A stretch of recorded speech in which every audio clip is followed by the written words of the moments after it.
thank you so much. Life is so ironic.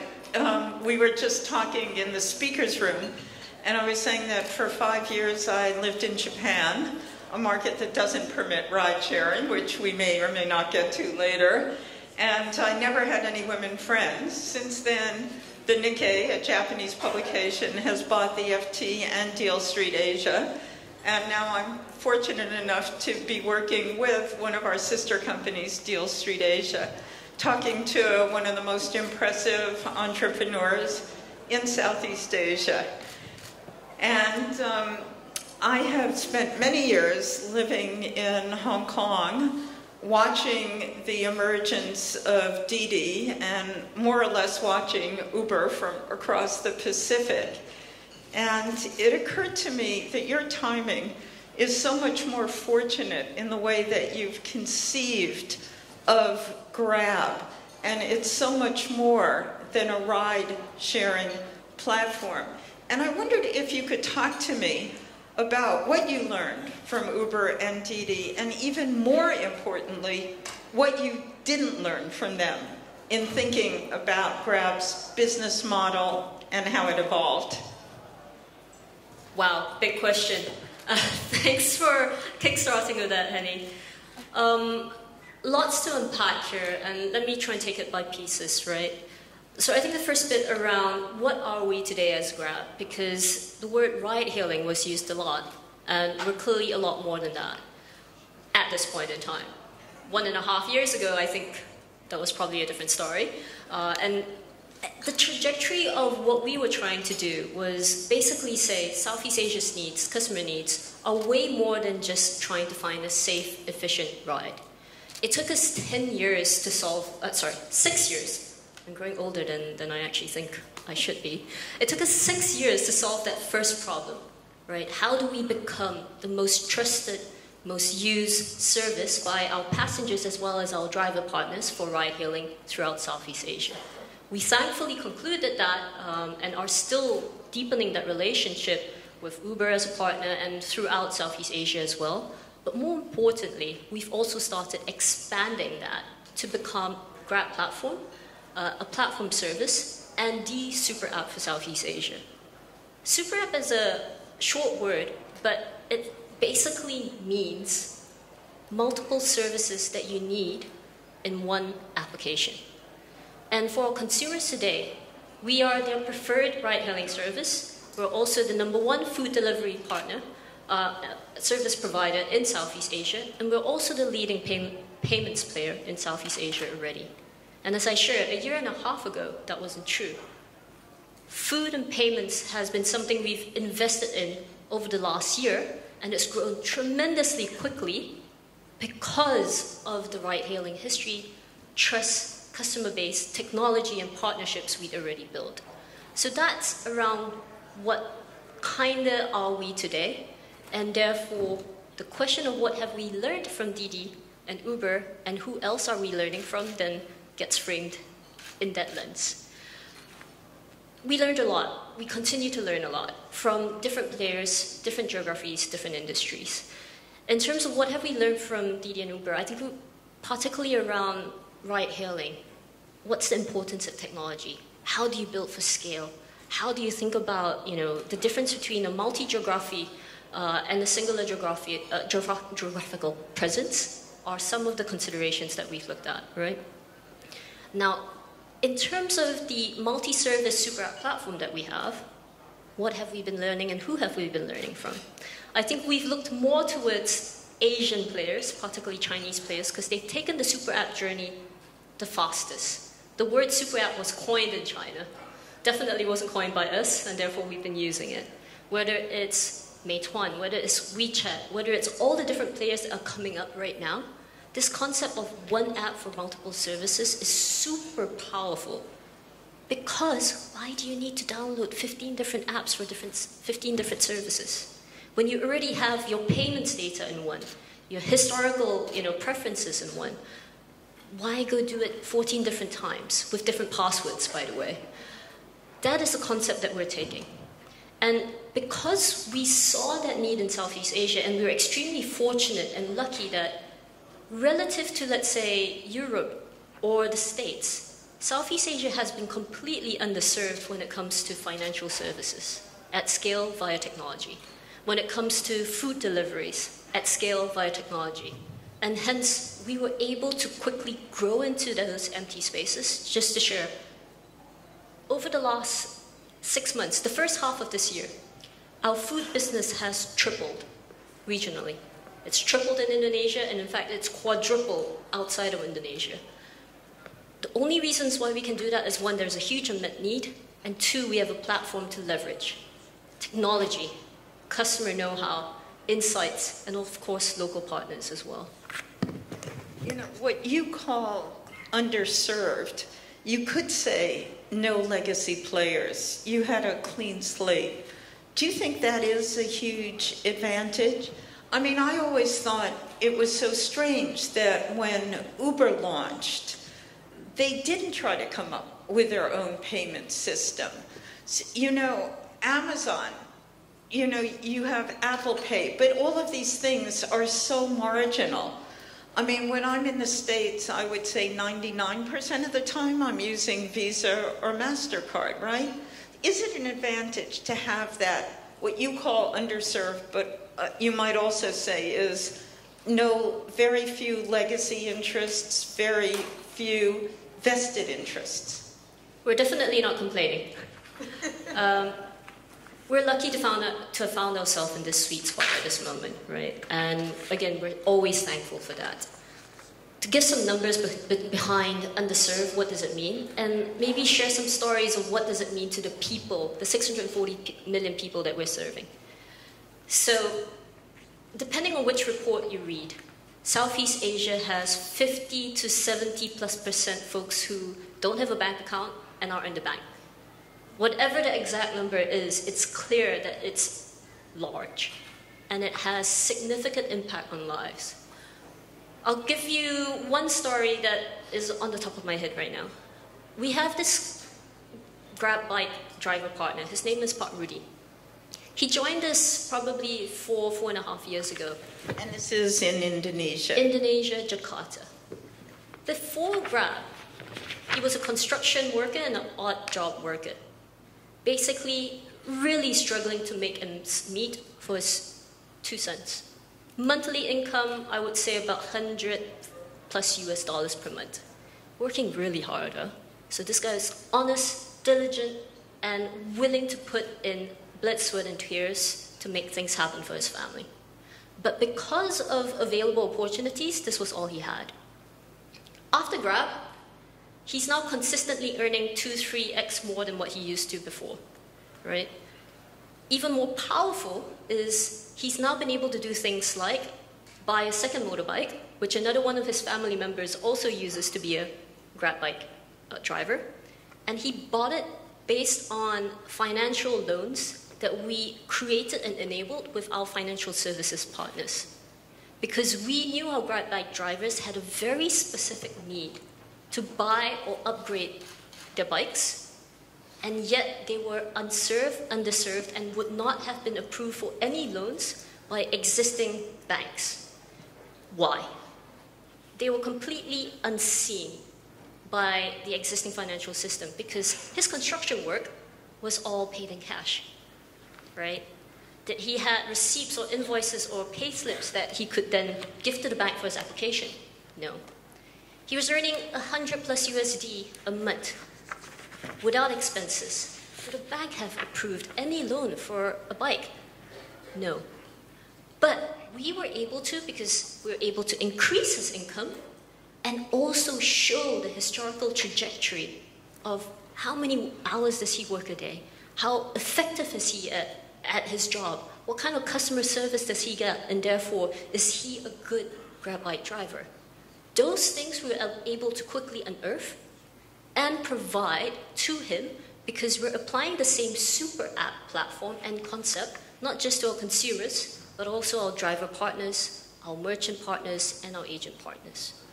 Do you think you can see a day, and see a day very shortly, where the ride-sharing app will just be one more use case and payments and your financial services will be far more important to Grab, and the whole thing kind of flips? I think all are important. Ride-hailing being a use case and not the only use case, that flip has already happened. But I don't think there will be a case where ride-hailing will no longer be a critical pillar for us, mainly because ride-hailing is still a very big need in Southeast Asia. As long as the customer problem is there, right? Car ownership costs are high, traffic jams are high, right? And giving our customers and passengers the ability to switch between 2 wheels, 4 wheels, 3 wheels, depending on where you're at, we will always have a big unmet need and therefore business in ride-hailing. You know, when I look at your partners, you have Hyundai, you have Toyota. You know, I spend a lot of time, like all of you do, thinking about what are the implications of the sharing economy. And you look at cars. Cars are going from being a thing to being a service. Why do you have the car companies like Toyota and Hyundai as your shareholders? I can think of many reasons, but I'd love to hear from you about why you have them as your big investors. I think the reason why we have Hyundai, Toyota is the same reason why we have strategic partners like Booking, Microsoft, you know, and different global and regional partners like Maybank, Kbank, whatnot as well. Reason for that is because we're all trying to figure out what's the future of Southeast Asia's needs and how can we smartly work together to get there.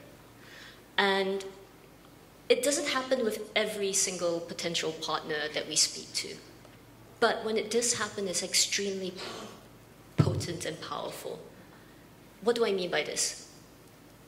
What happens is when we all agree that the future is not going to be the same as today, the future will look extremely different with certain technology trends that we can guess, hypothesize, invest, test, but still requires a lot of collaboration and open-endedness before we land on the final path forward.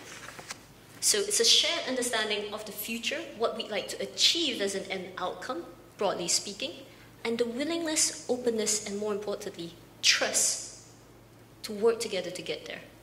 So I think the good news for us is that after we struck the first few partnership deals, where it started to become clear to the different players in the world, in Southeast Asia, in each respective country that we operate in as well, it starts to become clear to them that, hey, Grab is actually a partner that is actually quite serious about this partnership-first approach that we've been talking about. And we execute what we commit to. Our commitments matter a lot, whether or not it's in the contract, whether or not it's in a conversation that happens. What specifically did Toyota and Hyundai do for you? So if you think about, for example, our core business right now, ride-hailing, we heavily are using a lot of different cars on the road. The first simple thing is how can we help them provide access to affordable cars and the right kind of cars that are suitable for the ride-hailing service in Southeast Asia. That's immediate. Longer term, hey, what does EV mean? Longer term, what does IoT mean for ride-hailing, for cars, and for their businesses? Because ultimately, we leverage and rely on their products to serve our customers. And if we can help them to shape it better along multiple different dimensions, like what I just shared, it's going to be a win-win for all. So this is a difficult question, but you've built so much on your drivers as such partners in your ecosystem. They buy insurance, whatever, the health care from Ping An Good Doctor. They deliver the food that even their wives cook in some cases, right? What happens when we see autonomous vehicles? As cars go from being a thing to being a service, you're generating so many jobs, right? What happens when autonomous vehicles come in for the industry, not just for Grab? I think this is part of the reason why we're always looking to the future, and also why we're taking the SuperApp platform concept to our driver partners and merchant partners as well. I'll give you a stat. More than 80% of our Grab bike drivers actually serve our customers and take jobs and get income opportunities from more than one of our core pillar business units. So in every single day or week, they're taking jobs, helping passengers get from A to B, delivering food, delivering parcels, helping them top up the bills. What is it? SMS Pulsar. What's Pulsar in English? Sorry. Apologies. They're prepaid or postpaid as mobile SIM charges. Recharge. Thank you for helping me. Appreciate it a ton. Sometimes you think in local languages and you forget what English means, right? So we're trying to create multiple income opportunities for them. At the same time, we're also very, very cognizant that when you look at the traffic in Indonesia, Manila, Bangkok, Vietnam, like most of Southeast Asia, autonomous driving is not going to be happening anytime soon. The technology is evolving quickly, but the problem is even more complex than all of us initially envisioned. And if we're not able to solve that problem for, less or more structured road and infrastructure and traffic conditions, I don't expect it to happen anytime soon in Southeast Asia. I was listening to a podcast from Andreessen Horowitz, and they talk about a time in the States where in most of the states it will be illegal for human beings to drive because the most difficult thing for autonomous vehicles is dealing with human irrationality. Now, Southeast Asia is blessed with very young demographics. Does that mean that there's much less pressure to develop autonomous driving in countries with young demographics than in China, where you see wages going up so quickly because, aging population, they need to develop autonomous vehicles, as does Japan, because they just will be a shortage of young workers in the future. Do you have the luxury of a younger demographics? How important is that to your business model? I don't think that's a key driving factor. I'll go back to the role of technology in our evolution to date, and particularly how we think about it at Grab. We're not building technology for the sake of technology, because technology alone, without the willingness or want or that emotional attachment to use it, will never succeed. And I think AV is one of those examples, but even let's use our Grab app, right? Anybody can create a ride-hailing service. Many have tried, we made many mistakes along the way. And we've realized that we could have the most amazing pricing algorithms behind it, but if we don't communicate why the price is at what level, what does it mean for the customer, and we don't put ourselves in their shoes of understanding the emotional aspects of that user interaction and customer journey, the best technology in the world means nothing, right? So I think that's the bigger question at stake for whether it's AV or other technologies that we're bound to see in the future. But if I were to step back a bit and just say, looking at history, and history being, our teacher for the future, we've gone through 3-4 industrial revolutions to date. In every one of those, there was always this big, big dark cloud above everyone at that day and age asking, what does this mean for us? Are we going to become irrelevant, right? Whether it was steam technology, whether it was just basic, mobile computing technology, all of these have always raised that big question. And historically, there has been always a step forward, irrespective of what the other nuances have been. And I have faith and trust that we will find a way to make that work for us as well in the future. obviously everyone in this audience has spent a lot of time talking about Uber the last few days and WeWork. Is there any contagion from Uber on you? Has it affected your plans for when you're thinking of going public? And of course, in the Uber IPO, they talk about Grab's going public within a certain period of time. But can you talk about what are the lessons, if any, you've learned from watching Uber go public? And do you think you are vulnerable to some contagion? Okay. Also, a question with different parts to unpack, right? I think many different IPOs have had many different trajectories with time. What is most important for us is we're not anchored on, hey, what does it take for us to get to an IPO? That to us is not an end milestone. It is potentially one of the paths forward as we grow at Grab. And we've shared this consistently. But more importantly, again, if I were to elevate, whenever we have strategic discussions with my co-founder, Anthony, our leaders, we always go back to the underlying principle of what are we here to build? What we want to build is an evergreen company that is sustainable, that has a double bottom line, that will be here for generations to come, irrespective of the macroeconomic situations that are happening in a 1, 3, 5 year period. I know it's big and grandiose. It's always how we've been at Grab, because we've only been around for 7 years, but that has always been the intent. We never knew we were going to be a super app, but we've always wanted to be a sustainable, evergreen company.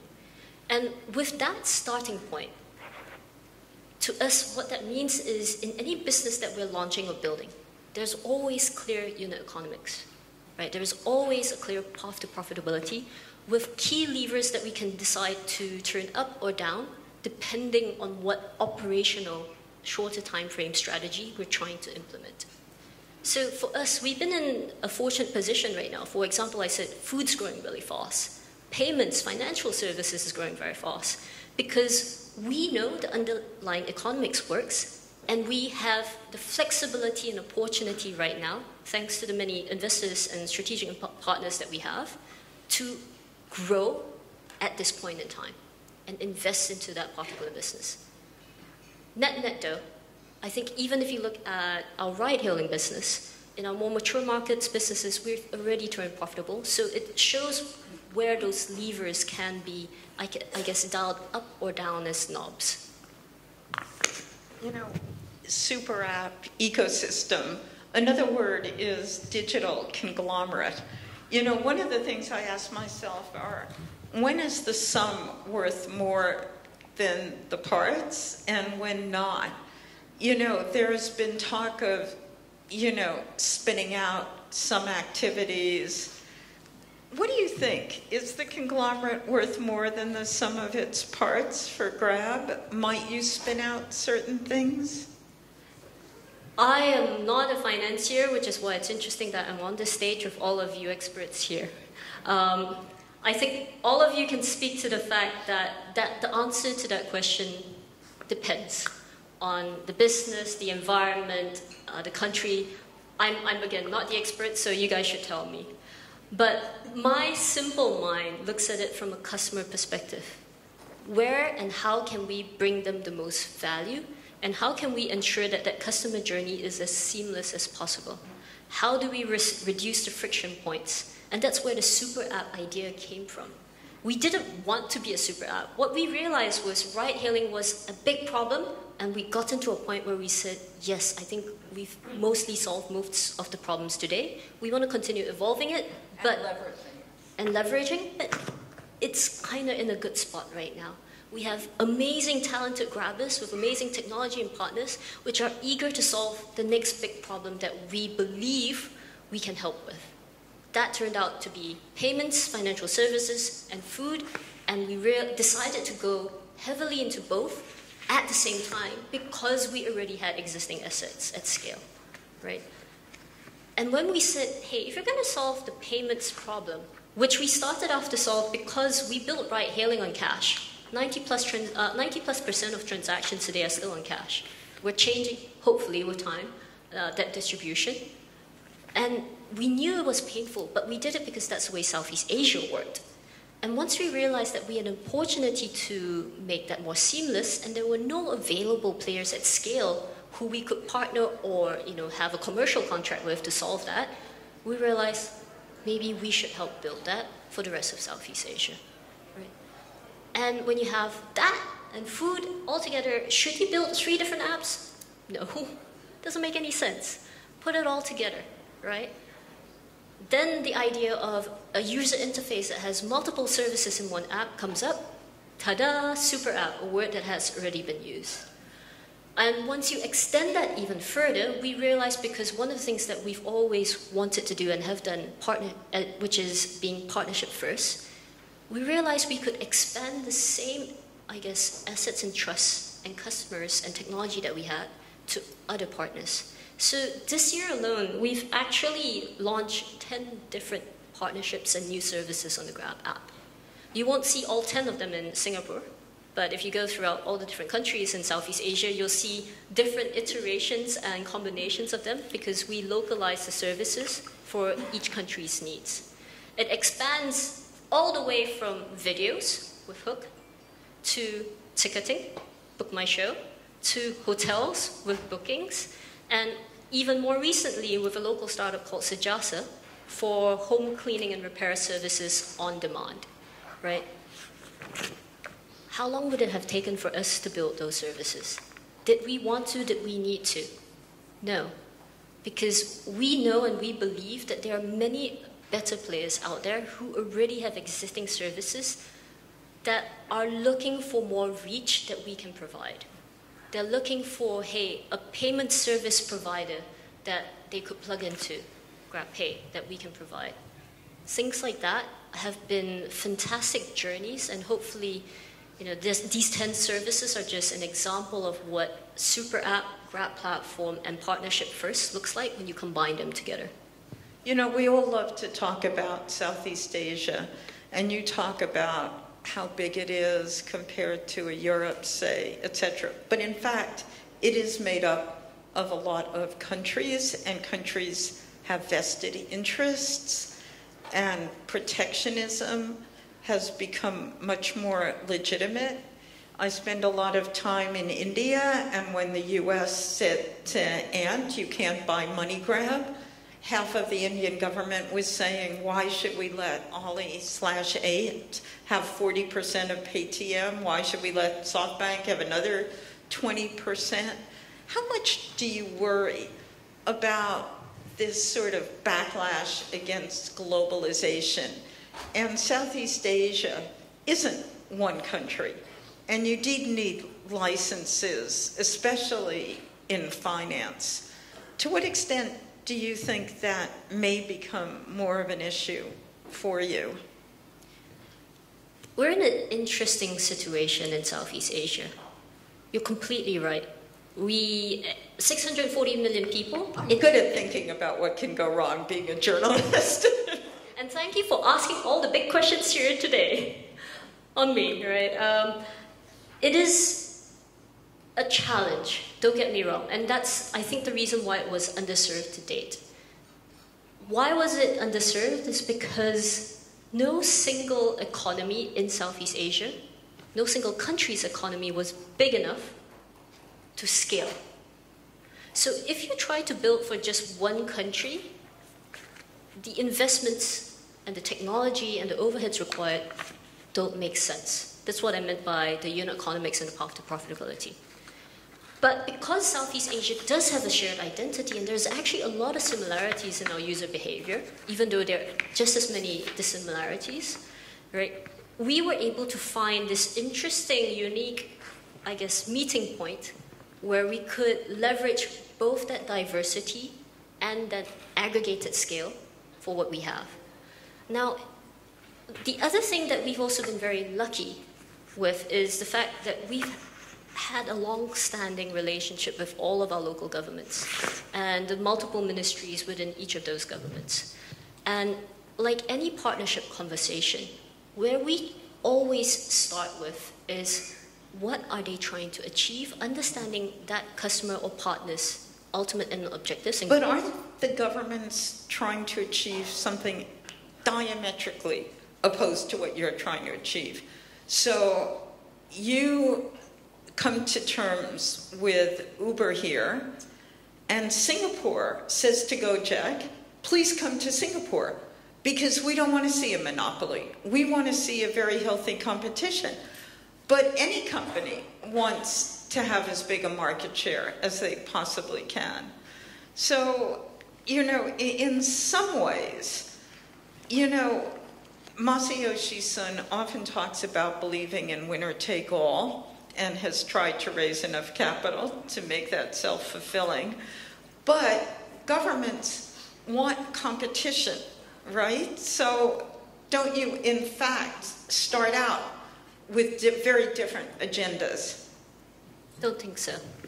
I think the only reason why Grab is where we are today is because we've had numerous competitors to date, and still do. If you go back to our history, and even though it's only been 7 years, let's stick with just ride-hailing, and I can give you more examples in food and payments right now. From the very beginning, there's always been more than one competitor, whether it's local or global, right? Everybody remembers Uber because it's the name that was the biggest, but there were times where, hey, there was Easy Taxi from Rocket, there is a company from London that was also global, Halo. There were many local and global players as well. But I think what we've learned is that competition is actually good, because competition actually keeps us on our toes to help figure out what alternative customer solutions could be out there that we haven't tried, that we need to realize should be part of the solution set. And I actually believe when the day competition ends, which it won't, we'll end up becoming complacent. Because it's a natural forcing function to ensure that we're always working our best for our customers. Because it's very simple to us in terms of getting to, I guess, the sustainable end state. If you have, first, a big enough customer problem, and therefore the best solution for your customers to choose from, you will become the preferred player, not the only player, but more often than not the preferred player, which will then lead you to the best ultimate economics, right? If you follow that simple first principles line of thinking, ultimately, competition or not, it's fine, right? And again, whether it's ride-hailing, even food deliveries right now, or payments, it will always be competitive, and it should. Because one, it's clearly a big problem that we can't solve alone and don't want to solve alone. Two, our customers deserve choice. And three, of course, we're always going to fight to be the best, right? That's what we're here for, and that's what we pride ourselves in. So I don't believe it's a diametric opposition. There are nuances to the conversation, but that's part and parcel of every conversation. When you think about the business going forward, you've always said we want to have local people in local markets. Can you always find the right human capital? How challenging is it? It's always been challenging since the start, but it's been getting much, much better recently, because I think we've been able to attract more talent to Grab that previously did not know about a company called Grab Taxi and didn't trust it enough to put their careers on the line. And also because I think we've been able to also help show that being in a startup actually isn't all that bad. In fact, it's the new hotspot for most careers. My understanding is back in business school during my time, it was still consulting, it was still banking. And you went to McKinsey. Yes, I had a scholarship bond with them. But very much nowadays, if you go back to HBS or GSB, the highest preferred job industry is being in a startup or starting your own company, right? I think we've helped to bring that openness to Southeast Asia. And because of that, the available talent pool to startups, to Grab, has grown tremendously. You know, I think many of us are here to listen to you talk about Grab, but For me, the fact that you and Anthony met at HBS, that virtually every startup in Indonesia today, although Tokopedia is obviously an exception, you all went to HBS. When I first came to Hong Kong, many of the first generation entrepreneurs were very ambivalent, especially the property guys, about sending their kids to an HBS. They thought you lose intuition, that what you learn at HBS is not relevant to a Hong Kong, let alone to a Jakarta. Would you tell this audience that they should send their kids to an HBS? Full disclaimer, I did not go to business school because I was looking to be an entrepreneur. I did not even think of entrepreneurship as a potential career, and in fact, it was actually something I was quite averse to because it is highly risky. If your kids would like 2 years worth of liver damage, late nights, fun, lifelong friends, definitely, please go for it, right? Those were my reasons. There are other people who go because they also want to learn and study. May not have been myself, but again, everybody has different paths to whatever industry, job, function they land in. I think we've grown up in an environment where we try to simplify history by saying, hey, these were the major trends, look at the success cases and say that's the only way and that's the best way. I think that's not quite true. So just because by happenstance, this current class of entrepreneurs seem to come from business school backgrounds, don't assume that we're the only people or the best people to do so. In fact, the running joke back then, when we were in HBS, the VCs were telling us, you do know that usually when we see one business school co-founder, we discount $100,000 from your valuation. You have 2. What does that mean? No starting business plan, right? And of course that has changed. So if there's anything, if I ever become a parent, the first thing I'll tell my kid is, go do what you're interested in. If you're interested in it and passionate enough to become an expert in it, there will always be value in what you're doing. Gaming, look at that, esports, yay. Do you have that on your platform? I can't get my head around the fact that, you know, in the Shanghai tournament last month, the prize money, 50 million, crowdsourced, far bigger than you could win at Wimbledon, whatever, right? I never envisioned it. I don't think anybody did. And that's the point, right? The world is not predictable, and that's why it's fun. So we're running out of time. So let me just ask you one question. You talked about mistakes along the way. What would you have done differently at Grab in retrospect? Whenever I think about mistakes personally, I always think about my personal mistakes. I think if I learned to make more difficult decisions earlier, faster, learn to have tougher conversations earlier. Can you give an example? We always talk about the fact that there are certain people that may not be suited to Grab's culture.